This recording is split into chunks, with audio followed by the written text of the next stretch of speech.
చాలా వరకు యూట్యూబ్‌లో అమ్మాయిలందరూ కూడా 20స్‌లో, 90స్‌లో అనుకొని చెప్పి 80స్‌లో అని ఒక వీడియో చేస్తారు కదా!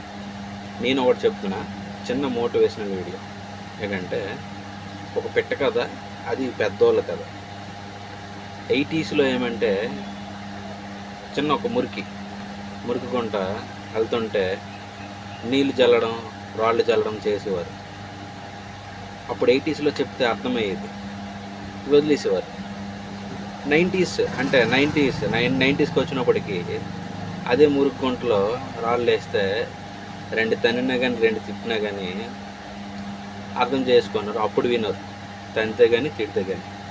అదే ఇప్పుడు అదే మురికి గుంటలో ఇప్పుడు 20స్‌లో ఏమవుతుందంటే అదే మురికి గుంటలో రాళ్ళేస్తే తిరిగి నువ్వు వాడి మీద ఒక బురద జల్లినా, నువ్వు ఒక రాయి జల్లినా ఆ కొంపేటి వాడికి తెలుస్తది. ఆటోమేటిక్‌గా వాడే మారుతుంటాడు. అంటే మీకు ఈ వీడియో బాగా అర్థమయ్యే ఉంటది.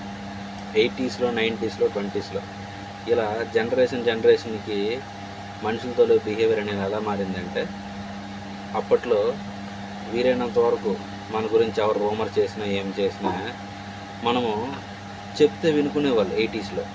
90s వచ్చేటప్పటికి 2 చెప్పినా, లేకపోతే 2 తగిలినా వినేవాళ్ళు. కానీ ఇప్పుడు అలా కాదు. 20స్ నువ్వు చెప్తే వినడం కాదు, నువ్వు తన్నినా వినడం కాదు. నువ్వు అనుభవించిన బాధ వాడు కూడా అనుభవించాలి. అంటే నీ నొప్పి వాడికి తెలియాలంటే నువ్వు రూమర్ చేస్తే నువ్వు రూమర్ చేసావనుకో ఆ బాధ వాడికి తెలుస్తుంది. అంటే గులకరాయితో కొట్టేవాడికి ఒక రాయి తగిలితే నొప్పి తెలుస్తుంది అన్నట్టు, బురద జల్లేవాడి మీద బురద జల్లితే కొంప తెలుస్తుంది అన్నట్టు ఈరోజు కొంతమంది మనుషుల ప్రవర్తన అలా ఉంది.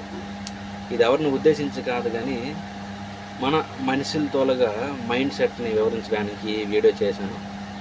వీలైనంత వరకు మన ఎస్వి కమ్యూనికేషన్ ఛానల్ని కాస్త సపోర్ట్ చేస్తారని కోరుకుంటూ థ్యాంక్ యూ ఫర్ వాచింగ్. అందరికీ గుడ్ ఈవినింగ్.